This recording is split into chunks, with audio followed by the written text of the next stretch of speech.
في كل مكان، سلام الله عليكم ورحمته وبركاته.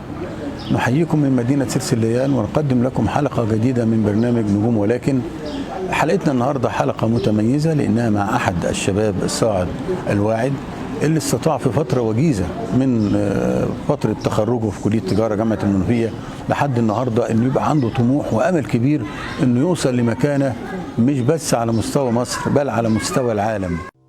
دكتور محمد سمير عبد الله السيد حسن محمد زهران، مدرس مساعد الاقتصاد الكلي بقسم الاقتصاد والتمويل بجامعة كوين ماري بلندن، مدرس مساعد بكلية الأعمال قسم الاقتصاد والمالية العامة بجامعة المنوفية بعثة خارجية، باحث دكتوراه في السياسات الاقتصادية بجامعة سيتي لندن، وباحث زائر في سياسات الاقتصاد الكلي بكلية علوم الاقتصاد والسياسة في جامعة تكساس الأمريكية وقسم الاقتصاد بجامعة فيكتوريا في كندا. حصل على دورات تدريبية معتمدة في النمذجة الاقتصادية الحديثة من جامعة أكسفورد وجامعة ساري البريطانية، وتدريب متقدم عن نمذجة السياسات المالية والنقدية من صندوق النقد الدولي IMF، وتدريب في طرق ومناهج البحث العلمي للعلوم الإنسانية في الجامعة الأمريكية بالقاهرة AUC، وتدريب عن تقييم سياسات اقتصاديات الدول النامية في مركز دراسات الشرق الأوسط بجامعة فيليبس ماربورج بألمانيا. شارك في عدة مؤتمرات وورش عمل دولية، منها المؤتمر الاقتصادي الدولي الأطلسي في واشنطن بالولايات المتحدة الأمريكية، ومؤتمر الاقتصاد والتمويل بكلية كاركاو للاقتصاد في بولندا، وورشة عمل تحليل التكلفة والعائد للسياسات مع منظمة الصحة العالمية WHO، وورشة عمل عن تطبيق نمذجة الاقتصاد المفتوح على اقتصاديات دول الأسواق الناشئة في لندن بالمملكة المتحدة. قدمته لكم إلهام إسلام. بداية حلقتنا بنرحب بضيف الحلقة النهاردة دكتور محمد زهران. أهلا وسهلا بحضرتك. أهلا بحضرتك أستاذ عاصم وشكرا على الدعوة الكريمة. معانا النهاردة الأستاذ مصطفى المعادي ابن سرسليان. أهلا وسهلا بحضرتك. أستاذ علاء شبل حسام الدين. أهلا وسهلا. الأستاذ محمد غانم نائب رئيس تحرير الأهرام. أهلا وسهلا بحضرتك. أستاذ سيد بركات الهليس. أهلا وسهلا بحضرتك. دكتور محمد، النشأة والكتاب وضرب زهران والجامع والقرآن مفيش شك كان لهم تأثير كبير جدا في تكوين شخصية الدكتور محمد زهران. دي حقيقة. يا ريت تحكي لنا عن الفترة الجميلة دي. دي حقيقة. في البداية أنا حابب أقول إن المسجد وإن الواحد يعني نشأته تبقى في مكان قريب من مسجد، وإن الأب ودور الأم والأب إن هم يعني يدعوا الأبناء إن هم لازم يواظبوا على الصلاة وإن هم يتربوا يعني تربية إسلامية. ده من أهم العناصر اللي تخلي يعني اللي تأثر في الطفل حتى بعد الكبر يعني. كنت دايما أقول لوالدي ليه متمسك دايما ان احنا نسكن في درب زهران او نقعد في درب زهران. هو ده بيت جد والدي، يعني هو كان شيخ الشيخ السيد حسن محمد زهران، وكان شيخ وحافظ القرآن الكريم كله، وكان بيدي يعني بيدرس القرآن الكريم في كتاب للطلبة او لابناء القرية يعني. فكان والدي دايما يقول ان قربك من المسجد ده هيأثر في شخصيتك، وفعلا قد كان يعني الواحد الحمد لله يعني لازم يبقى قلبه متعلق بالمسجد، وان هو يروح يشوف يتعرف كمان على الناس الجيران والناس اللي حواليه ويتعرف على أهل العلم ونتعلم منهم. فدي أثرت جدا في الشخصية إن الواحد يحب العلم والعلماء من صغره. ده شيء يعني من المهم جدا إن أي حد ناشئ لازم يعرفه يعني. ويمكن كمان القرآن خلى مخارج الألفاظ عند حضرتك يعني مظبوطة خالص يعني. اللغة العربية من حلاوتها إن هي إن أنت ممكن تتمرسها وبعد كده تلاقي حضرتك يعني من الممارسة تلاقي نفسك حضرتك بقيت بتقول لغه عربيه فصحى بدون ما تدرك يعني في يعني حتى من غير عودت خلاص. يعني الناس المساله بالنسبه لك القران في دماغك والكلام، فالدنيا بقت يعني لازم تبقى مخارج الالفاظ مظبوطه بالظبط. يعني حتى الناس ممكن الناس انت ما تستبصرش ان انت بتقول لغه عربيه، ولكن المحيطين نعم هو اللي يبقى منتبه للحته بالظبط، هم اللي ياخدوا بالهم يعني. دكتور محمد، ما فيش شك برضو ان فتره الصيبه بقى والنادي وكره القدم وكده برضو كان لها برضو بعض التاثير في حياتك. انا نشأت نشأة كرويه، يعني بحب الكوره من وانا صغير، بحب الرياضه، بحب الجري. فكنت بلعب كوره على طول، وكنت دايما العب في الناشئين نادي سيرس الليان منذ الصغر لحد مثلا تانية تالتة كليه كده. فالفتره دي كلها علمتني روح المنافسه والمثابره، ان الواحد لازم ينافس لاخر لحظه، وان لازم انت تشتغل على نفسك علشان تاخد نتائج، وروح الفريق، روح التعاون، يعني العمل الجماعي. لازم مفيش حاجه هتتحقق او هدف كبير هيتحقق الا وراه جهود جماعه اكتر من شخص، وان الناس لازم يعرفوا ازاي يتعاونوا مع بعض وينسجموا مع بعض علشان يطلعوا عمل تام يعني. وازاي يبقى في مكسب وخساره، يعني بالظبط كده الرياضه روح المكسب والخساره موجوده، وده بالعكس الخساره بتديك حافز ان انت تكسب الماتش الجاي. فالحياه مراحل، والحياه لازم ناخدها ان هي منافسه طويله الامد، مش خساره فصل يعني نهايه العالم. نعم. الفتره دي اكيد برضك يعني فتره الصبا تحديدا، نعم، تبدا يتكون صداقات وعلاقات، سواء في المدرسه سواء حتى في النادي وفي شله الفريق اللي بتلعب معاه. نعم. يا ترى مين ابرز الشخصيات اللي اتصلت معاها في المدرسه؟ كنت مدرستي الاول، ومدارس ايه والشخصيات ايه اللي ارتبطت بيها وجدانيا كاصدقاء، سواء دراسه او رياضه؟ نعم. انا كنت في الابتدائي كنت في مدرسه علي بن ابي طالب، مدرسة علي بن ابي طالب الابتدائيه هنا في سيرس، وبعد كده انتقلت لمدرسه الشهيد هشام قنديل. وكان كابتن اللي كان بيدربني بقى اللي كان مدرسي في ماده الرياضيات، او اسف التربيه الرياضيه، ايوه، كان كابتن سامي عبيد. فكابتن سامي عبيد هو كان بيدرب هنا في سيرس مدرب، وفي نفس الوقت في المدرسه مدرس يعني. تبناك بقى. فانا كان دايما علاقتنا الحمد لله كويسه مع بعض يعني. كنت دايما احبه في المدرسه علشان هو يبقى كابتني كمان بعد المدرسه في بعد الظهر. نعم. فده من ضمن الشخصيات اللي اثرت فيها جدا. وكان نعم. اتفضل. اقرب الشخصيات ليك بقى من اللي في سنك كانوا مين؟ من الطلبه، واكيد دول مستمرين معاك وفي الرياضه برضك في النادي. لا اخفيك سرا ان صراحه يعني انا بحب الناس الاكبر مني دايما، فكنت احب قعده زي الجلسه المحترمه اللي احنا قاعدينها، كنت بحب دايما اقعد مع الناس الكبار، كنت اتعلم منهم اكتر يعني. فمش عارف دي حاجه بقى كويسه ولا لا، بس انا كنت دايما احب قعده الناس الكبار واتعلم. كنت اقل واحد اتكلم فيهم فاسمع كتير لحد ما جه الفرصه ان انا انضج بالشكل الكافي يعني. نعم. تمام. لكن في جيلنا الناس اللي هم اللي قريبين مننا بصراحه معظمهم كانوا بره البلد يعني في اثناء الجامعه. فكنت دايما ده من سر يعني. ده سؤال جيد جدا، لان في مرحله الجامعه كانوا بيسالوني دايما ايه سر النجاح والتفوق. قلت لهم الصحبه الجيده، الصحبه الصالحه يعني. ان الواحد لازم ينتقي الاصدقاء ويحاط نفسه بالناس الناجحين. ابحث عن الناجحين وحط نفسك بيهم، هتبقى ناجح زيهم يوم من الايام. طيب. فده سر من اسرار النجاح يعني. دكتور محمد، لماذا كليه التجاره بالذات؟ نعم، انا كنت علم رياضه، فانا كنت بحب الرياضه والرياضيات برضه يعني. الرياضه كممارسه والرياضيات كعلم. نعم. فاخترت ان انا قلت خلاص لا اما اخش هندسه لا اما كليه تجاره، مفيش خيار تاني. ومع ذلك بعد ما دخلت الجامعه حسيت ان انا جالي كليه تجاره، ما لحقتش كليه هندسه. ولكن بعد ما دخلت الجامعه حسيت ان احنا عندنا نوع من عدم المعرفه الكامله او عدم الوعي الكامل لطلبه الثانويه العامه.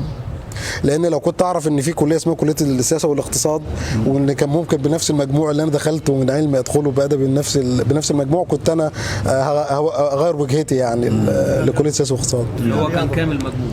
نعم. اللي هو كان كامل. كنت جايب 90%. نعم. وقتها كان على ما اتذكر يعني كانت الهندسه واخده من 92%.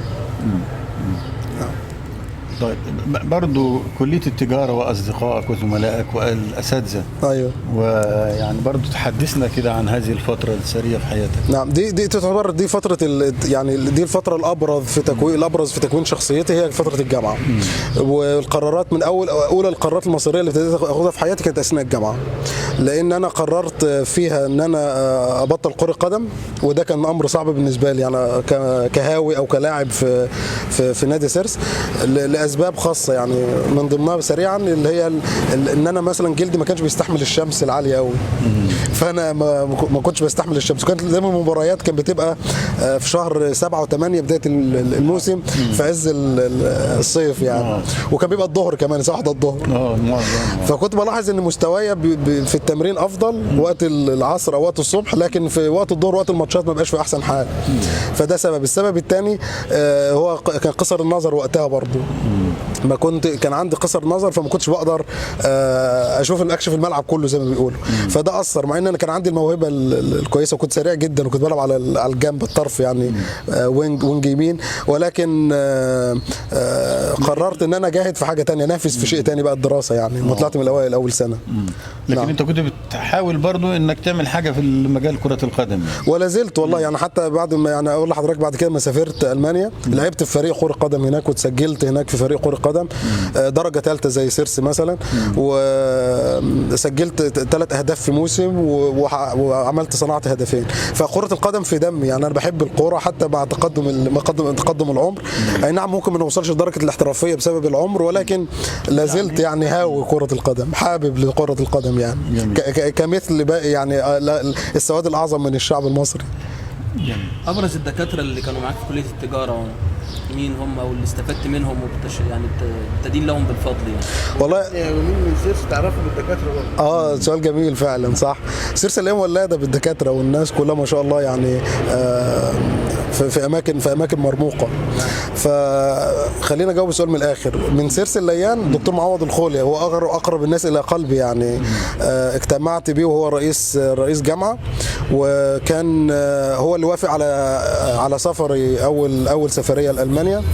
كان هو رئيس جامعه ساعتها، وكنا على علاقه طيبه جدا، وفي صله قرابه من ناحيه الام بس من بعيد شويه، ولكن هو شخصيه يعني ما شاء الله، شخصيه عامه وفتحه صدرها للجميع. فده من ضمن الشخصيات اللي انا بحبهم جدا، واللي بحب الكاريزما بتاعتهم. الدكتور معوض الخولي الله يستره فيها في بعض الاوقات. اما في الجامعه نفسها والوقت الاطول اللي قضيته في كليه التجاره، قابلت دكاتره كتير جدا كلهم ادين لهم بالفضل. لا استثني منهم احدا يعني، ولكن افتكر بس مثلا موقف من دكاتره كانوا شايفين فيا المستقبل. يعني دكتور عبد الحليم القاضي ودكتور مصطفى مظهر من الدكاتره اللي قالوا لي انت هتبقى زميل وانا لسه في اولى كليه. يعني دكتور مصطفى مظهر انا فاكر له يوم قال فين محمد اللي بيقعد في اول صف. فزمايلي اتصلوا عليا، جيت جري قال لي انت ليه اتاخرت، وساب المحاضره كلها، وكنا حوالي 2000 طالب في المدرج يعني.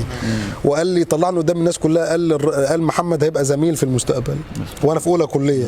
فده اداني ثقه في نفسي، وخلاني ان انا فعلا ما اخيبش ظن يعني اساتذتي فيا. برضه اشتراكك يا دكتور محمد في انشطه الجامعه، يا ريت برضه تحدثنا عن الفتره دي. نعم، انا من ضمن هواياتي يعني في الرياضه اللي هي كره القدم، والهوايه الاخرى اللي هي الهوايه الثقافيه بقى، الكتابه. كنت بحب دايما اكتب قصه قصيره وشعر على قد كده زمان. فكنت دايما احب الثقافه، المسابقات الثقافيه والقراءه. فكنت في الجامعه ماسك امين اللجنه الثقافيه في كليه التجاره، اتحاد طلبه كليه التجاره. وكنت دايما المشاركات في تمثيل كليه التجاره بشكل خاص، وجامعه المنوفيه بصفه عامه ضمن فعاليات الانشطه الجامعه المصريه خلال المشاركات في يعني مثلا زي اسبوع شباب الجامعات، الانشطه اللي هي بتجمع جامعات مصر. حضرت مؤتمرات كتير مع شخصيات عامه، قابلت وزراء كتير يعني. قابلت مثلا دكتور هاني هلال كان وزير التربيه والتعليم العالي والبحث العلمي وقتها، قابلت حوالي 4 مرات في لقاءات مختلفه. قابلت جمال مبارك وعلاء، ودكتور كان وزير الاوقاف ساعتها، قابلته مرتين في اسكندريه. فكنت دايما كثير المشاركات. ووالدتي رحمه الله عليها اخذت الام المثاليه للطالب المثالي على مستوى جامعه المنوفيه سنه 2009. وشاركت في اسبوع شباب الجامعات سنه 2006 على ما اتذكر في المنوفيه، و2007 على ما اعتقد في المنوفيه، و2009 في المنصوره. والمشاركات كلها كانت مشاركات يعني موضوع للمناقشه، قصه، شعر كده، القاء. كانت فعاله. نعم. متاثر بمين بالمثقفين يعني؟ افندم، متاثر بمين بالمثقفين؟ انا كنت احب دايما اقرا الكاتب الكبير نجيب محفوظ، استاذ نجيب محفوظ يعني. وحتى كان في مسابقه بعد كده التحقت بكليه السياسه والاقتصاد، كان في مسابقه للسلك الدبلوماسي، فكانوا دايما بيمتحنونا لغه عربيه. انا ما دخلتش الصراحه، ولكن كنت درست يعني الماتيريال بس ما دخلتش الامتحان. كانوا بيدوا كل سنه روايتين لنجيب محفوظ تقراهم وتمتحن فيهم، فكان عجبني جدا. يعني هم اجبروا عليك انك تاخد ثقافه من اتجاه معين، ولا انت اللي اخترت انك تخش في اتجاه نجيب محفوظ يعني؟ على واحد نعم، واحد يبقى له ميول خاصه لقرايات معينه، لكن انت لما حكيت قالت ان هم بيدوه لنا، فانت ارتبطت بالثقافه النجيبيه. صحيح. انت واخد بالك؟ نعم. فما فيش يعني هم فرضوها عليك. عشان ابقى صريح مع حضرتك، ابقى صادق، نعم هم قالوا هم عملوا زي هم اللي حددوا الماتيريال، يعني هم اللي حددوا الماده العلميه، وبعد كده مع القراءه لقيت ان هي يعني مهتم بيها. نعم.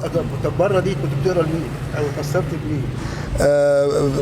بشكل عام لا، كنت احب دايما ما كنتش يعني مش من هواة ان انا في الثقافه، يعني مش هواة ان انا ابقى ليه مدرسه معينه، لا انا باخد من كل المدارس، اقرا لكل حد.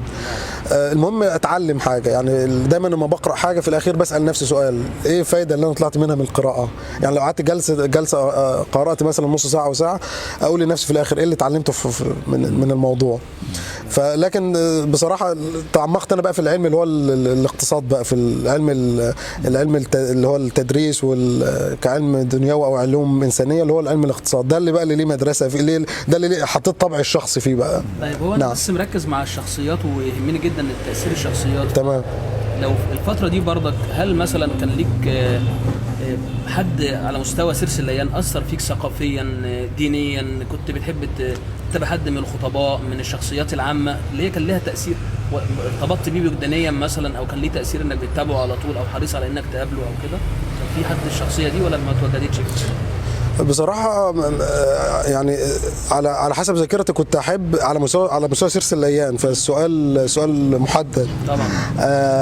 على مستوى سيرس مثلا كنت أحب دايما بعض خطباء الجمعة، يعني الشيخ سعيد جعفر كنت الناس اللي بحبها جدا. نعم.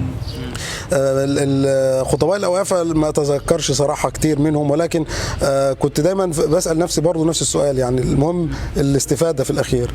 كان ليا بعض الأصدقاء من سيرس برضو، الشيخ سعيد غربية من الناس اللي أثروا في حياتي جامد. من الناس اللي يعني كانت دايما كفيف ومن ناحية البحرية. ده الشيخ سعيد، ده الشيخ سعيد جعفر. نعم. وغربية الشيخ سعيد ده شاب بقى، ده قريب مننا يعني. نعم. طيب على المستوى العام الشخصيات العامة اللي أثرت فيك بتحب مين؟ كنت بتتابع مين من الشخصيات؟ أنا بحب جدا أتابع البرامج الحوارية، بستمتع بيها. يعني حتى زوجتي دايما تقول لي أنت يعني مالكش يعني ما بتعملش حاجة إن أنت تتفرج على البرامج الحوارية. أنا أحب مثلا فيصل القاسم اللي هو قناة الجزيرة، برنامج الحوار، أحب أتابعه جدا. يعني ده أسبوعيا لازم أتابعه. على المستوى المصري كنت أحب أياميها، ما كانش لسه وإحنا لسه شباب، ما كانش مشهور قوي برنامج التوك شو. بس كنت أحب بقى دايما كان الله يمسيه بالخير مين، مش عارف هو موجود ولا لأ، كان اسمه مصطفى، اللي هو كان في برنامج كان بيجي على القناة التانية المصرية، حالة حوار. كان اسمه مصطفى مش فاكر، مش متذكر اسم، كان بالنضارة. احد الحاجات اللي انت كنت دايما يعني بتتابعها. نعم. يعني بحبها جدا، وحضرت انا معاه مره كضيف، مش ضيف برنامج ولكن كحضور. كان معاه جمال مبارك. فكانت على القناه الثانيه المصريه الارضيه. بتتكلم على عمرو عبد السميع. عمرو عبد السميع، صح مظبوط. نعم. كنت احب برنامجه جدا، هو اللي كان موجود على الساحه وقتها يعني. من الحاله يعتبر حاله الحوار الوحيده كانت موجوده. بالظبط. دي اللي انا كنت، دي الحاجه اللي كنت بتابعها واحبها جدا. كنت اتمنى في يوم من الايام ان انا ابقى موجود معاه، بس اتواجدت وانا صغير في السن، ولكن كجمهور وليس ضيف يعني. طب لو اتكلمنا بقى على الفترة العقلانية بقى وكروس السيجارة والتخرج والتطلع والطموح بقى، اعتقد ان هناك حاجات كثيره جدا انت عايز تقولها. والله علشان اتخلى عن حاجه انا بحبها جدا وهي لعب كره القدم، وان انا امارس حاجه انا بحبها، لازم يكون في حاجه اكبر منها، يعني تحدي ليا ان انا اترك عشانه اترك كره القدم يعني، وهي كانت الدراسه. وجدت نفسي في كليه تجاره ان انا اول سنه طلعت من الاوائل، وجدت نفسي ان انا متضايق ان انا ازاي ان انا ما طلعتش الاول. دي حاجه شخصيه ما اعرفش يعني، انا ما كنتش مؤهل يعني، ما كنتش حاطط هدف ان انا ابقى الاول اول سنه. ولكن لقيت في ناس كتير بتدعمني، وناس كتير بتقول لي لا انت شاطر، انت مش واخد بالك من امكانياتك، ودكاتره نفسهم واثقين في قدراتي من غير ما انا ابقى واخد بالي. كان اهتمامي كله للكوره. فرجعت طلعت من الاوائل اول سنه، فندمت يعني، قلت لنفسي لا انا لازم اشد حيل واطلع الاول. روح الرياضه بقى اللي هو ايه، لازم انافس ولازم اطلع الاول. وكانت الاولى هي واحده زميلتي يعني، هي تعينت معايا كمان في الجامعه بعد 4 سنين جامعه. فقلت لنفسي لا لازم انا اطلع من الاوائل. وبالفعل السنه الثانيه ومن غير ما حد يشعر لقوا ان انا اول الدفعه على 5000 طالب لغه عربيه وانجليزي شعبتين، ان انا اول الدفعه. فكله استغربوا، ما شفناش منك حاجه متغيره يعني، ما فيش حاجه مختلفه. لدرجه ان هم ابتدوا يتساءلوا يعني ممكن نسال ايه اسباب ان انت طلعت الاول. فقلت لهم والله السر الدعاء يعني، ايماني بالله وبالقدرات والعمل يعني. قلت لهم الدعاء. فكان واحده زميلتي وهي برضه تعينت معيده، كانت دايما هي اللي سالتني السؤال، بتقول لي انت ازاي تطلع الاول يعني في سنه ثانيه وما شفناش منك حاجه يعني، حتى انت ما كنتش بتحضر كل المحاضرات. قلت لها ما كنتش بحضر كل المحاضرات لان كنت يعني بستغل وقتي صح. فلو في حاجه مثلا عارف ان انا اقدر اعوضها ومش هستفاد بيها بالقدر الكافي، بحاول ان انا اعمل حاجه فيها استفاده عظمى اكتر. فقسمت وقت صح. كان يبدو للناس ان انا مش مرتب ولكن انا مش مرتب اوراقي كويس، ولكن الحمد لله ده كان على خلاف الواقع يعني. فالصحبه الجيده بتدفعك للامام وللمنافسه، لان لو زميلتي هي الاولى، لو هي ما كانتش زميلتي مثلا كان ممكن ما افكرش في المنافسه. ولكن قلت لا لازم انافس. فالصداقه او الزماله في الجامعه مهمه جدا، والصحبه. رقم 2 ان انت تؤمن بقدراتك وتقسم وقتك. رقم 3 بقى الروح اللي هي جايه من العزيمه والاراده اللي جايه من كره القدم والرياضه. حبيت ان انا انافس، وبالفعل طلعت الاول على دفعتي سنه ثانيه. ووقتها جامعه المنوفيه بعتتني اول سفر ليا بره مصر بقى سوريا. قعدت في سوريا شهر تدريب في البنك التجاري المصرفي في اللاذقيه في سوريا، وزورنا اماكن كتير. ودي كانت اول انطلاقه ليا بره مصر بقى، فحبيت ان انا اتطلع كمان لبره مصر بعد التخرج يعني. كانت شجعتك يعني. بالظبط. فالمرحله دي كلها كانت تشكيل الشخصيه الحقيقي بقى، والقرارات الحاسمه كلها اتخذت خلال 4 سنين الجامعه. هنستفسر منك يا دكتور محمد على اتفضل على تكمله مشوارك العلمي. نعم. انت بتعتبر من بعد سوريا طبعا اكيد في محطات ثانيه، ولكن انت واقف فين دلوقتي؟ وطموحك ايه؟ وبتخطط توصل له ازاي؟ نعم، ده سؤال كبير خالص. ما هو ده. طيب اقول لحضرتك، بالنسبه بعد سفريه سوريا دي فتحت لي الباب بقى ان انا اعرف ان انا اشوف بره مصر، وان انا يبقى ليا طموح بره مصر يعني. ولكن قبل ما عشان تطلع بره لازم تبقى يعني تعد نفسك اعداد جيد الاول. نعم. فانا انتقلت بعد ما خلصت كليه تجاره، طلعت الثاني على القسم بتاعي، والثالث على كليتي، وتعينت معيد في كليه تجاره جامعه المنوفيه في سنه 2011. من هنا جات يعني الدفعه بقى. خلاص قررت ان انا اخد مسار علمي في الاكاديميه. ومع ان برضو كان ليا فرص تانية بره الاكاديميه يعني، اشتغلت في قطاع البنوك، كنت مقدم على البنك الاهلي في مسابقه البنك الاهلي، وجالي توظيف في البنك الاهلي في السادات، فرع الرئيسي في السادات. وكان جاي مجال بقى المجال الثقافي برضو، كان في شركه في الاعلام في المهندسين في القاهره، كان ليا برضو شغلي فيها، اشتغلت فيها حوالي 2-3 شهور قبل ما اتعين معيد. ولكن انا اختصرت الطريق وقلت لا هو ده المجال اللي انا حابه. اتخصصت ايه؟ اتخصصت في قسم الاقتصاد والماليه العامه. فانا شايف قسم الاقتصاد بصفه عامه هو من العلوم الانسانيه اللي الواحد يعرف يبدع فيها، يعني يحط وجهه نظر او يحط رؤيه مستقبليه خاصه بيه، او يعني ليه بصمه. نعم بالظبط. وده اللي احنا محتاجينه في الشرق الاوسط عامه يعني، وفي مصر بصفه خاصه. فاحنا محتاجين العلماء اللي هم عايزين يعني يسعوا في بناء الدوله ويساهموا في رفعه الدوله. اداره واقتصاد بالظبط، ده حقيقه. انا خريج قسم اداره اعمال، واتعينت في قسم الاقتصاد والماليه العامه. فالاختيار ده كان اختياري يعني. برضه الميكس ده او التنوع ده برضه افادني كتير في الدراسه. الدراسات العليا كانت في نفس القسم اقتصاد وماليه عامه برضه؟ لا انا الدراسات العليا انا عملتها في كليه الاقتصاد والعلوم السياسيه في جامعه القاهره. ازاي اللي تم الانتقال ليه انتقلت من جامعه المنوفيه لجامعه القاهره؟ نعم، في الوقت ده كان الدراسات العليا في قسم الاقتصاد والماليه العامه كان لسه فاتح في الكليه عندنا في الدراسات العليا، فما كانش فيه اقبال لسه كبير.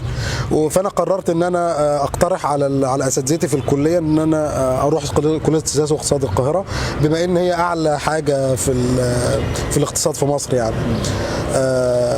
فهم مشكورين وافقوا لي ان انا اسافر وادرس في القاهره ويبقى شغلي برضه في شبين. فانا كنت خدت برضه التشالنج يعني، خدت التحدي وان انا لازم اتعلم كويس وابني نفسي علشان بعد كده يبقى في مرحله تانية اللي هي مرحله السفر بره. فبالفعل قعدت في كليه السياسه واقتصاد 4 سنوات. عدلت البكالوريوس بتاعي، اخدت مواد اضافيه وعدلت البكالوريوس بتاعي ببكالوريوس السياسه واقتصاد وقسم اقتصاد، ودخلت برنامج الماجستير، التحقت ببرنامج الماجستير هناك. وهناك كان علماء افاضل وناس كبار درسوا لي زي مين؟ زي مين؟ دكتور فخر الفقي، رئيس الخطه والموازنه في مجلس الشعب، ده كان استاذ يعني. درس لي سنه كامله، ودرس لي الماليه الدوليه، الفاينانشال انترناشونال فاينانس اللي هي التمويل الدولي، ماده التمويل الدولي. نعم. ودكتور ده كمان كان هو في البنك كان اشتغل فتره في صندوق النادي الدولي. فده كان من ضمن الحاجات اللي اثرت فيا ساعتها او وقتها. دكاتره هناك تبنوك او حسيت بقرب منهم؟ اكيد. دكتوره منال متولي رحمه الله عليها كان من اكتر الناس قربا ليا يعني. انا من اقرب الناس ليا لقلبي دكتوره منال متولي، رئيس قسم الاقتصاد الكلي في الكليه، رئيس قسم الاقتصاد في الكليه. كانت مدرسه اقتصاد كلي او استاذه اقتصاد الكلي في الكليه. وكمان دكتوره شيرين الشواربي كانت مساعد وزير التخطيط فتره من الفترات. ودكتوره هلا السعيد، دكتور هلا السعيد وزير التخطيط الحالي. ومعظمهم من الناس كبار جدا. الدكتور عبد الحميد نجم، الدكتور عبد الحميد نجم علم من اعلام سيرس الليان واستاذ فاضل، ولكن دكتور عبد الحميد كان في قسم الاحصاء مع شغفي كمان للاحصاء يعني. دكتور عبد الحميد من الناس اللي اعتز بيهم جدا يعني. دكتور محمد، ما فيش شك سفرياتك بقى خارج سيرس بقى بعد سوريا انطلقت الى عده دول. نعم. يا ريت كده تحدثنا عن هذه السفريات. نعم. بعد مرحله الاعداد في كليه السياسه والاقتصاد دي فتحت لي الابواب كثيره بقى ان انا اطلع بره مصر. فاول سفريه لي كانت في لالمانيا. جالي قبول في جامعه جالي قبول في جامعه في انجلترا، جامعه ايست انجليا في انجلترا، كانت برنامج ماجستير. وفي المانيا كمان تم قبولي في برنامج ماجستير هناك. ولكن اساتذتي لما خدت المشوره من اساتذتي في كليه السياسه والاقتصاد دكتور سامي السيد قال لي لا، انا بفضل لك المانيا، لان انت هتدرس كورسات اكتر، هتقعد سنتين هتتعلم اكتر يعني، تثقل نفسك بالعلم اكتر ما انت تاخد سنه واحده بس ماجستير يعني بره مصر. وبالفعل يعني اخدت بالمشوره وسافرت. كانت اول محطه ليا بقى بره مصر فعليا بعد ما تعينت ان انا سافرت المانيا. جامعه فيليبس ماربورغ يونيفرسيتي، جامعه ماربورغ دي في فرانكفورت هيسن، بينها وبين فرانكفورت حوالي نص ساعه بالقطر يعني او اقل. فدي في قلب المانيا يعني، ولا هي غرب ولا هي شرق ولا غرب يعني، في النص بالظبط. هو الناس بيحسبوها على الجنوب او على الغرب. اللغه كانت ظروفها ايه بقى؟ احنا اللغه الالماني ما اتعلمش الماني هنا في مصر الصراحه، ولكن اللي اتعلمته هنا في مصر كويس جدا واتقنته كويس هو اللغه الانجليزيه. بعد ما سافرت بره دي فتحت لي المجال ان انا اسافر، وهم هناك بيدوك كورس لغه المانيه. درست اللغه الالمانيه وتعلمت الماني مع الدراسه باللغه الانجليزيه، على ان انا تاني سنه اخد كورسات دراسيه باللغه الالمانيه. فانا البرنامج بتاعي اخدت كورسات انجليزي والماني مع بعض، كورسات الدراسه الدراسيه يعني.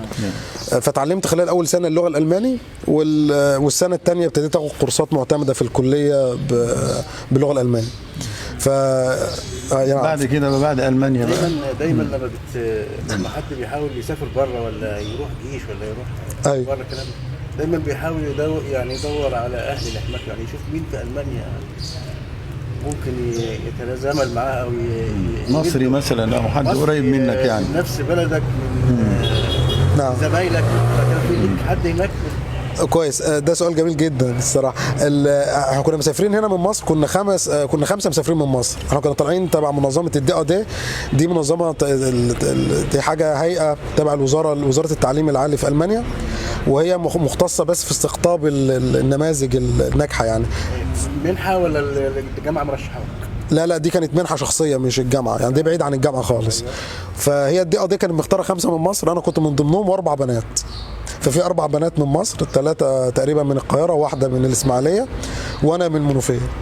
فانا كنت الولد الوحيد. حتى ما تعينت وانا في الجامعه برضو اتعين 4 بنات وانا ولد وحيد. فدايما انا يعني بحب انافس نعم. في الاسره وحيد برضه، وفي الاسره وحيد برضه 3 بنات وولد يعني. كان الله يرمسيه بالخير استاذ خيري شرشر، كان مدير مدرسه الاعدادي. كان ده يقول لي انت اديك البرابر ليه بقى؟ كان الاستاذ محمود حسام الدين كان ياخدنا مسابقات ثقافيه، فكنت دايما اروح في الاذاعه المدرسيه والالقاء. كنت ولد على 3 بنات برضه 4 بنات. كان بيقول لي انت اديك البرابر، انت اللي بتمثل الولاد بتوع مدرستنا يعني. فدي من ضمن المصادفات. بعد المانيا بقى يا دكتور رحت فين؟ نعم، بدايه المانيا هنا بقى ابتديت اشوف الاحترافيه بقى، ازاي ابقى محترف بشكل اوسع، ازاي ما انظم وقتي كويس، ما اعرف اقول لا. ما ينفعش لو حاجه هتضيع لي وقتي لازم اقول لا. دي الحاجات اللي اتعلمتها هناك، واتعلمت ان انا ابقى يعني ملتزم بجدولي واشتغل على نفسي، وان انا اخلص حاجاتي كويس، ويعني واقابل الديدلاينز بتاعتي. لو في ميعاد معين لتسليم الشغل بتاعي يبقى على قد المسؤوليه. دي علمتني المسؤوليه خلال السنتين بتوع المانيا. سافرت خلال السنتين دول اماكن كتيره بقى كمؤتمرات. كان المشرف بتاعي هو من ايراني الجنسيه، هو الماني ايراني. فكان دايما فاتح مع ايران يعني باب ان هو بيعمل على طول مؤتمرات وندوات وكده. فاول سفريه ليا هو سفرني مع ايران، كنا في مؤتمر بنتكلم على اسعار البترول في الشرق الاوسط، لان انا كنت بدرس اقتصادات الشرق الاوسط، فكنت مهتم اعرف يعني ازاي اقتصاد الشرق الاوسط كاقتصاد اقليمي نقدر ننميه، وايه مشاكل، ايه اوجه القصور واوجه يعني الميزه او المميزات. فمن ضمن الحاجات ان احنا عندنا ثروات كتير جدا، ولكن محتاجين ان احنا نحسن استغلالها جيدا. فكان ده اول حاجه. وبعد كده سافرت، قعدت 6 شهور في لبنان كجزء من الدراسه. قعدت في الجامعه الامريكيه في لبنان 6 شهور. درسنا اقتصاد برضو الشرق الاوسط من وجهه نظر العرب كلبنان كممثل يعني. وكانت الجامعه اللي هي الجامعه الامريكيه في لبنان كانت عامله اتفاقيه مع جامعه ماربورغ ان احنا ناخد الطلاب اللي هم بيدرسوا الشرق الاوسط عشان يدرسوا اقتصاد الشرق الاوسط عندنا في لبنان كدوله عربيه. ما ينفعش ابقى دارس الشرق الاوسط بس في المانيا، ولكن كمان يدونا الخبره ان احنا ندرس في دوله عربيه. وما جيت اعمل الرساله بتاعتي عملتها عن مصر، طبقت كل اللي اتعلمته وحطيت كل اللي انا اتعلمته ان انا احاول ان انا اتكلم عن مصر. ده رساله الماجستير؟ نعم، رساله الماجستير. عنوانها ايه؟ كانت بتتكلم على تحويلات العاملين في الخارج، وازاي هي بتتاثر بالصدمات اللي بتحصل في اسعار النفط العالميه يعني. وانا اتكلمت عن مصر بصفه خاصه، وشفت لقيت ان الناس العماله غير الماهره معظمهم بيتركزوا في منطقه الخليج. يعني مصر دوله مصدره للعماله، والعماله الغير الماهره دي اللي بتروح الخليج، وهم اكثر ناس بتبعت تحويلات من بره مصر، عمله صعبه لمصر. نعم. ففي الوقت اللي هو حصل فيه اللي هو الزيرو لور باوند، او اللي هو مشكله الفاينانشال كرايسيس اللي هي الازمه الماليه العالميه 2007 2008، كان يعني اللي هو الاستثمار الاجنبي المباشر بيقل، ومع ذلك والمعونات كمان بتقل، اللي هي المساعدات الثنائيه او المالتي ناشونال بتقل، ولكن التحويلات التحولات اللي عاملين في الخارج كانت بتزيد. فالناس دي اللي هم اللي احنا بنقول عليهم غير مهره مثلا، او بنعرفهم كعماله غير مهره، هم دول الناس اللي كانوا شايلين تقصد بغير مهره اللي هم الموظفين مش الاكاديميين ده؟ مش بالظبط، هم عاملين عاديين العمال يعني. العاديين. نعم احنا بنقسم نعم. مش غير مهره يعني، تقصد ان هم ما عندهمش سكيلز او مهارات، هم بيروحوا يتوظفوا في شغل معين، مش اساتذه الجامعه او كده زي اللي في اوروبا او امريكا. كلام سليم، كلام سليم. واضح المصطلح بس. لا مظبوط، لا صح. يعني في اقتصاديات العمل دايما بنقسم العمال لمهره وغير مهره. ده مش معناه ان هم غير مهره فعليا، ولكن ده بس تعريف اكاديمي يعني. فالمهره هم الناس اللي هم البروفيشنال زي ما بيقولوا بالانجليزي، فهم دول الناس الدكاتره، الاطباء، المهندسين، الناس اللي هم يعني ليهم مساهمه اكتر علميه او ذهنيه اكتر منها بدنيه يعني. اما الشغل البدني هو بنقول عليه انسكيلد، بحيث ان ممكن اي حد مع الخبره يتعلمه. دول النسبه الاكبر في الخليج. النسبه الاكبر منهم في الخليج، نعم. ودول بيبعتوا تحويلات اكبر، النسبه الاكبر من التحويلات بتيجي منهم، وبالتالي يعني مش اوروبا او امريكا.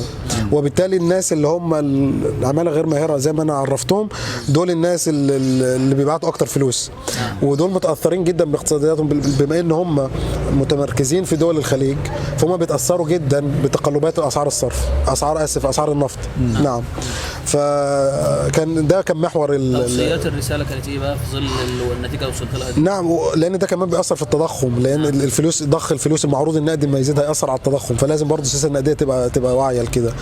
فالتوصيات بشكل عام خالص على ما اتذكر كانت ان احنا لازم نحسن اللي هي وسائل التحويلات، اللي هي الفاينانشال ديفلوبمنت، اللي هو نعمل تحسين او تنميه في القطاع المصرفي، بحيث ان التحويلات تيجي في الجانب الرسمي وليس الجانب غير الرسمي.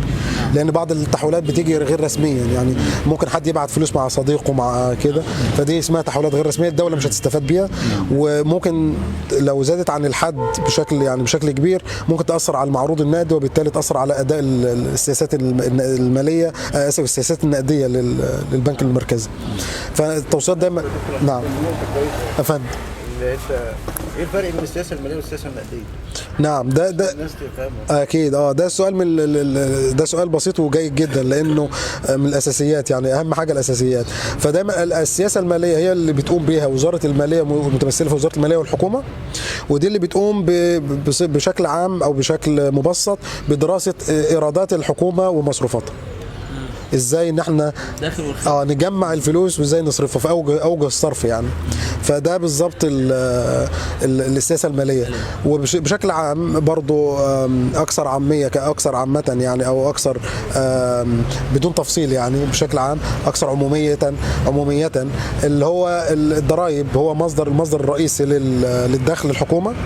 اما المصروفات هو الانفاق الحكومي، هو اكثر البنود انفاقا، سواء اجور عاملين او خلافه. نعم. نعم او مشروعات. نعم، الانفاق الحكومي هنا يشمل الاستهلاك والاستثمار الحكومي يعني. ولو ان احنا كمدرسه اجنبيه بنحفز يعني ان الحكومه ما تستثمرش كتير وتقلل علشان تقلل الانفاق.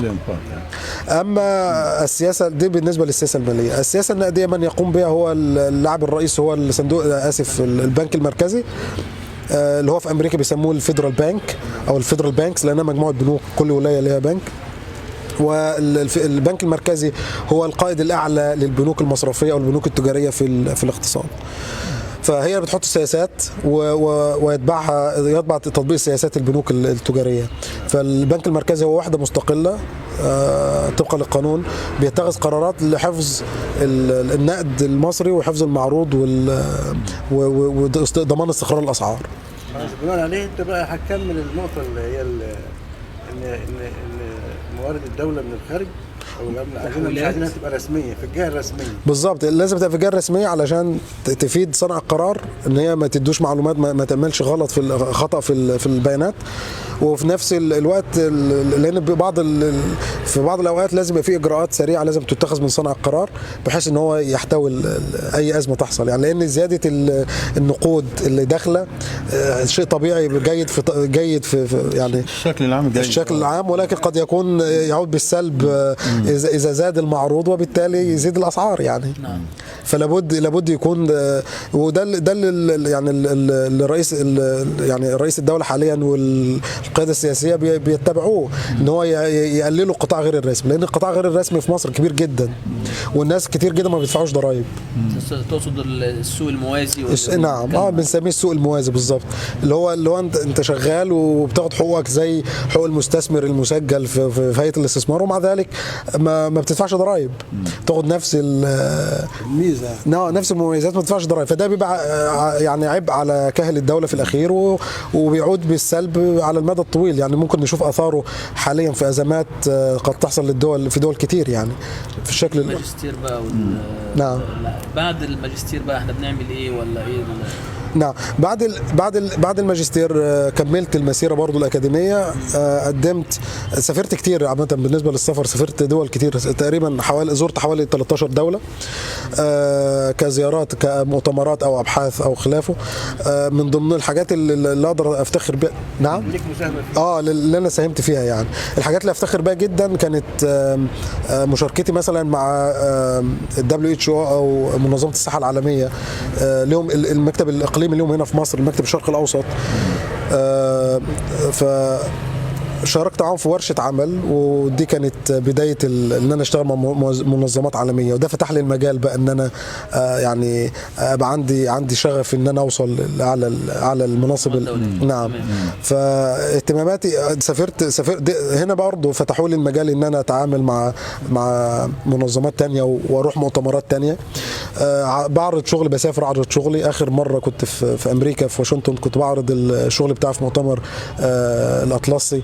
ده مؤتمر سنوي بيتم وبيختاروا دوله، هو مجموعه دول اللي هو على المحيط الاطلسي، بيختاروا دوله يتم فيها المؤتمر، وبيختاروا بعض الناس يعرضوا شغلهم بناء على اهتمامات صناع السياسه وقتها يعني. كنت انت احد المصريين الموجودين؟ نعم انا كنت انا كنت رايح بمثل يعني ممثلا، ما كانش في حد من انجلترا، كنت انا ممثل عن بريطانيا وعن مصر، يعني مصري عربي بريطاني، او يعني بمثل بريطانيا كدارس في بريطانيا. ظهرت على الخريطه، ما جبناش سيره عنها، احنا كنا في المانيا. نعم احنا بدانا الدكتوراه بقى في بريطانيا ولا ايه القصه؟ بالظبط، بعد المانيا. ده السؤال اللي حضرتك سالته من شويه.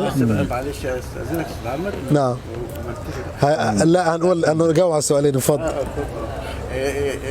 المؤتمرات اللي بتروح نعم انت اللي بتعمل برزنتيشن؟ ايوه اكيد. انت بنفسك؟ نعم. تمام، اكيد مصوره. نعم صح.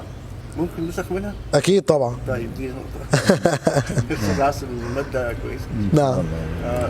الحاجه الثانيه، الناس دي لما بتختار حد بيبقى عنده فكر خارج الصندوق طبعا. حتى انت في حكاياتك ان الدكاتره اللي درسوا لك بيقول لك انت هتبقى زميل. اما بيقول لك كده هو اكيد شايف فيك حاجه غير المعتاد. نعم. فايه اللي كنت بتساهم فيه جديد في المؤتمرات بالذات اللي هي خلاصه شغل بعد الماجستير؟ والله عشان اكون صريح مع حضرتك، احنا مجتهدين يعني، ما احناش حد خارق للطبيعه، احنا ناس مجتهده ولكن في زينا كتير جدا. القصه كلها ان احنا بنحاول نساعد. دايما في اهم حاجه في البحث العلمي، وده ممكن تبقى رساله حتى للباحثين في سيرس او الطلبه اللي درست لهم او الناس اللي هم باحثين، تبقى مش مشكله البحث او ان انت تاخد ماجستير او دكتوراه، ولكن وانما القصه في جوده البحث ومدى الاستفاده اللي هتعود على الدوله من البحث بتاعك. تقبل حضرتك؟ فده يمكن هي دي النقطه اللي بتميزنا عن غيرنا، ان انت لما بتيجي بتختار موضوع او بتشتغل على حاجه، بشتغل على حاجه وهدفي ان انا ما اطلعش بنتائج عامه وفي الاخر تاخد اي درجه والسلام. لا، احنا هدفي ان انا بحط نفسي موضع صنع القرار، وازاي ان انا الراجل ده او الناس دي بتقابل تحديات، ازاي نحاول نساعدهم في حل هذه التحديات. تقبل حضرتك؟ دايما صنع القرار معذور، يعني لان صنع القرار لابد ان يتخذ قرار سريع، وقد يكون في نسبة عدم تأكد كبيرة من نتائج القرار. فهو دايما ياخد قرار تحت، دايما نقول كده يعني، ياخد قرار تحت عدم uncertainty، يعني بياخد قرار تحت عدم يقين، مش عارف بالظبط النتائج القرار تبقى ايه، ولكنه لابد ان يتخذ قرار. بس هو لو بروفيشنال المفروض يبقى عنده داتابيز هو هياخد عليها قرار. نعم. لكن هو اللي القرار مش طيب اللي بيشتغل على الداتابيز هو الباحث العلمي بقى. انت مهمتك انت تسهل لصانع القرار مهمته. نعم. طب دكتور محمد، يعني في نهايه حوارنا سؤال مهم جدا، يا ريت تقول لنا بقى اخر تطلعاتك ناحيه العلم وناحيه شغلك وكده. نعم. حاليا انا بدرس الدكتوراه بتاعتي في جامعه سيتي يونيفرسيتي اوف لندن في انجلترا. في دي ان شاء الله دي المرحله الاخيره يعني في مرحله المناقشه. ومنها فتحت لي المجالات كتير هناك، عملت علاقات كتير، وسعت معارفي جدا، ودي وفتحت لي الافق. يعني الاول كان زمان لو كنت حضرتك بتقول لي انت عايز تبقى ايه في المستقبل، كان الله يمسيه بالخير دكتور احمد اللحلح او احمد اللحلح. دكتور احمد اللحلح ده استاذ، نعم، كان عميد كليه تجاره جامعه المنوفيه. فدايما وانا طالب كان استاذي في قسم اداره الاعمال. وانا طالب في سنه رابعه قلت له انا عايز اتعين. فبيقول لي انت عايز تتعين ليه؟ قلت له مش حبا في التعليم العالي، وانما لان انا راجل عندي هدف. يعني قال لي هدفك ايه؟ قلت له ابقى وزير تربيه وتعليم. ده حصل في يوم من الايام. قال لي تربيه وتعليم، انت ليش الا التربيه والتعليم؟ فالمهم راح كاتب لي ورقه، الورقه دي موجوده معايا. قال لي فقال لي وزير التربيه والتعليم، وكتب لي محمد زهران وزير التربيه والتعليم. قال لي يا ابني شوف لك حاجه ما فيهاش ناس كتير، يعني دي التربيه والتعليم والصحه بالذات صعبين يعني شوف لك حاجه ثانيه. قلت له لا. قال لي طب ليه مش تعليم عالي؟ قلت له لا، لان التربيه والتعليم النشء، لو احنا يعني ربنا كويس وطلعنا النشء اللي هو من الابتدائي سليم، هنطلع اجيال يعني تغزو العالم. فده كانت طموحاتي في بعض الاوقات. ولكن بعد ما سافرت بره وشوف خدت التجربه، عرفت ان المسؤوليه في مصر يعني تكليف وليس تشريف. فلو حتى اتعرض على اي حد دلوقتي منصب، الافضل ليه انه يقول لا مش يعني. وربنا يكون في عون الناس اللي بتقبل المناصب، لان الوضع ليس يعني بالتشريف يعني. لا الوضع صعب. احنا بره ايه بقى؟ بمنتهى الصراحه انا حابب ان انا اشتغل في صندوق النادي الدولي. انا حابب الاكاديميا، انا حابب مجالي اللي انا شغال فيه، واللي انا ضحيت على حاجات كتير، يعني تغاضيت عن حاجات كتير وضحيت بحاجات كتير عشانه في سبيله. فالاكاديميا الشغل في الجامعه هو الاساسي، ولكن بره الجامعه كباحث ان شاء الله امل ان انا اشتغل في صندوق النادي الدولي. وانا عملت معاهم ليا اصدقاء، وانا حضرت معاهم يعني، هم درسوا لي صندوق النادي الدولي، زملاء هناك اعزاء، ناس كبار افاضل زي حضراتكم، وناس كمان صغيرين في السن، يعني اكبر مني 3-4 سنين، زملاء كانوا معايا، زملاء دراسه بس اكبر مني في نفس برنامج الدكتوراه بتاعي. هم التحقوا بالصندوق، وكانوا هم حتى مع مفاوضات اللي حصلت اخيرا بين مصر، وبعض الناس منهم يعني ادوني بعض التعليمات او بعض المعلومات اللي حصلت. فاحنا بندعم الاقتصاد بتاعنا ان احنا نبقى في اماكن مرموقه، وفي اي مكان نبقى فيه نخدم بلدنا يعني. فانا احب خطوات تاخدك في اتجاه انك تحقق رغبتك في انك تلتحق بصندوق النادي الدولي. اخر مره كان ليا مقابلتين مع صندوق النادي الدولي. صندوق النادي الدولي كان فاتح باب القبول اللي هم للناس اللي بتخلص دكتوراه، وبياخدوا بقى يعني بينتقوا ناس. هو حتى اللي عرفته يعني جات لي مكالمه هاتفيه من احد الناس، فبيقول لي لقيته رقم من امريكا وانا في انجلترا، فبفتح لقيته بيكلمني بالانجليزي بس لهجته، وبعد كده قلب بالعربي يعني. فقال لي هو لكنته انجليزي ولكن كلمنا عربي بعدها، فانا اتخضيت. فقال لي انا مصري وان شاء الله عايزك تبقى معانا في الصندوق يعني. فهو في الاتش ار، ولكن هو لا يملك قرار، ولكن بيشجعني من باب التشجيع. وبالفعل يعني التحقت، يعني قدمت على مسابقه الصندوق. قال لي احنا بنستقبل 800 طلب يوميا، 800 ابلكيشن. انت واخد بال حضرتك؟ بيختاروا في الاخر خالص نسبه يعني حاجه قليله على مستوى العالم كله، يعني من 13 ل 30، يعني حاجه بسيطه جدا على مستوى العالم. فان انا يتم اختياري، وده حاجه شرف كبير ليا. وفعلا خدت معاهم اول انترفيو والتاني، ولكن لم اوفق في الاخير. ولكن في يوم من الايام ما زالت يعني روح المنافسه والاصرار والعزيمه موجوده. فان شاء الله في يوم من الايام هنقعد القعده دي تاني، واكون انا سعيده في الصندوق ان شاء الله يعني. ان شاء الله باذن الله. احنا في نهايه حلقتنا بنشكر دكتور محمد زهران على هذه الكلمات وهذه الرحله الجميله، ونتمنى له يا رب انه يحقق كل طموحاته. شكرا جزيلا. نهاية برضه بنحيي الاستاذ مصطفى المعاز على سعه صدره ووقته اللي جه برضه يشارك معنا، الاستاذ علاء الشبلي، حسام الدين، الاستاذ محمد غانم، اهلا وسهلا، الاستاذ السيد بركات. شكرا والسلام عليكم ورحمه الله وبركاته.